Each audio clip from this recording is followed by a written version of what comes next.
ہمارے لیے آج کی انجیل مقدس لوکا کے مطابق اس کا 12 باب 8 سے 12 آیات۔ اور میں تم سے کہتا ہوں کہ جو کوئی آدمیوں کے آگے میرا اقرار کرے، ابن انسان بھی خدا کے فرشتوں کے آگے اس کا اقرار کرے گا۔ مگر جو آدمیوں کے آگے میرا انکار کرے، خدا کے فرشتوں کے آگے اس کا انکار کیا جائے گا۔ اور جو کوئی ابن انسان کے خلاف کوئی بات کہے، اس کو معاف کیا جائے گا، مگر جو روح القدس کے حق میں کفر کہے، اس کو معاف نہیں کیا جائے گا۔ اور جب بھی لوگ تم کو عبادت خانوں میں اور حاکموں اور اختیار والوں کے پاس لے جائیں تو فکر نہ کرو کہ ہم کس طرح یا کیا جواب دیں یا کیا کہیں، کیونکہ روح القدس اسی گھڑی تمہیں سکھائے گا کہ کیا کہنا چاہیے۔ انجیل مقدس کے وسیلے سے ہم سب کے گناہ معاف کیے جائیں۔ اے مسیح تیری ستائش ہو۔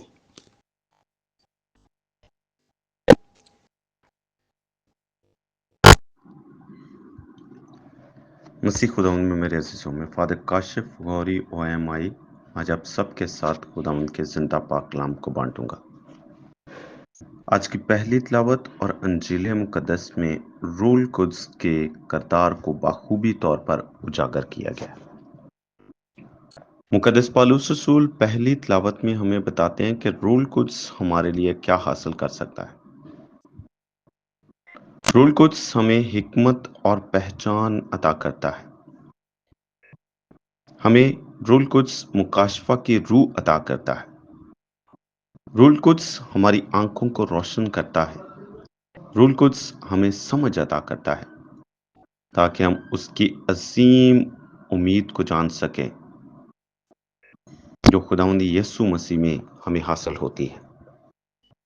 اور جلال کی وہ میراث جو مقدسوں کے لیے ہے، کیا ہی دولت ہے، کیونکہ جو حکمت اور دانائی سے معمور ہو کر خدا کی روح میں زندگی بسر کرتا ہے، وہ خداوند یسوع مسیح کو جان سکتا ہے، مقدسوں کی میراث حاصل کر سکتا ہے، اور وہ خدا کے جلال میں شرکت حاصل کرتا ہے۔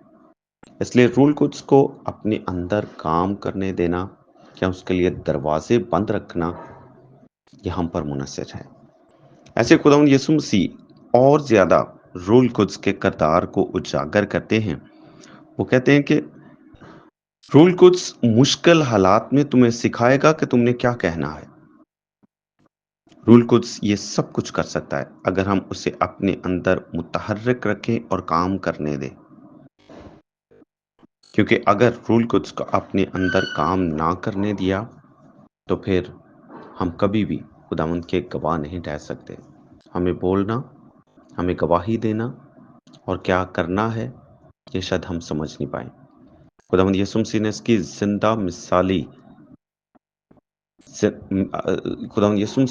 زندہ مثال ہمیں اپنی زندگی سے دی ہے۔ جب اسے پکڑا گیا، مارا گیا، گھسیٹا گیا، عدالتوں میں حاکموں کے سامنے لے جایا گیا، تو خداوند یسوع مسیح روح القدس سے معمور ہو کر جہاں بولنا ہے انہیں جواب دیتا ہے، بہت دفعہ خاموش رہ کر بھی احتجاج کرتا ہے، اور روح کی ماموریت سے معمور ہو کر وہ ہمیشہ خدا کی مرضی کو پورا کرتا ہے۔ آج ہم نے اپنی زندگیوں میں جھانکنا اور دیکھنا ہے کہ کیا روح القدس کو حاصل کر کے ہم اسے اپنے اندر کام کرنے دیتے ہیں، کیونکہ خداوند یسوع مسیح نے برملا طور پر کہا ہے سارے گناہ معاف کر دیے جائیں گے، حتیٰ کہ ابن انسان کے خلاف بھی اگر کفر بکا ہو تو وہ بھی معاف کر دیا جائے گا، لیکن روح القدس کے خلاف گناہ معاف نہیں کیے جائیں گے۔ تو روح القدس ہماری زندگی میں بڑا اہم کردار ادا کرتا ہے، حکمت دیتا ہے، خدا کی پہچان دیتا ہے، الہی خدا کے پاس لے جاتا ہے، اور اسی کی حکمت اور دانائی سے معمور ہو کر ہم یسوع کو جو ہے خدا کا بیٹا خداوند یسوع مسیح کہہ سکتے ہیں، کیونکہ جو روح سے معمور ہے وہ کبھی بھی خداوند یسوع مسیح کو معلوم نہیں کہتا، لیکن جو روح سے معمور نہیں ہے وہ کبھی خداوند کی پرستش اور حمد و ثنا نہیں کر سکتا.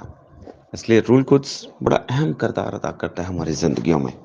روح القدس کو پا کر بے شمار لوگ خدا کی مرضی کو پورا کر چکے ہیں. آج میری اور آپ کی باری ہے کہ ہم خداوند یسوع مسیح کا اقرار کریں، کیونکہ وہ کہتا ہے کہ اگر کسی نے ابن انسان کا اقرار کیا تو فرشتوں کے سامنے اس کا اقرار کیا جائے گا. اگر لوگوں کے سامنے میرا انکار کیا تو میں فرشتوں کے سامنے اس کا انکار کروں گا.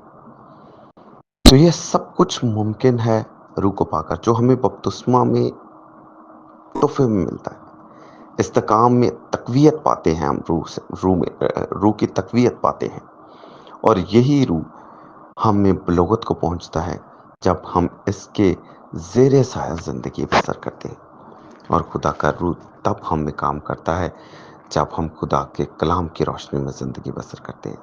ہمیں برائیوں سے، مشکلوں سے، پریشانیوں سے بچاتا ہے اور ہمیں خدا کی حکمت اور دانائی سے مامور کرتا ہے. اس لیے آئیں خدا کے روح کو اپنے اندر اتاریں، کام کرنے دیں، اس کے لیے اپنے دل کے دروازے کھولیں تاکہ وہ ہمارے اندر بسیرا کر کے ہمیں روحانی طور پر اجاگر کرے، تاکہ ہم مسیحی اور انجیلی اقدار کے مطابق زندگی بسر کر کے خداوند کے اچھے، نیک، سچے پیروکار بن سکیں. خدا سے دعا کریں کہ خدا ہمیں اس قابل بنائے تاکہ ہم ایسا کر سکیں.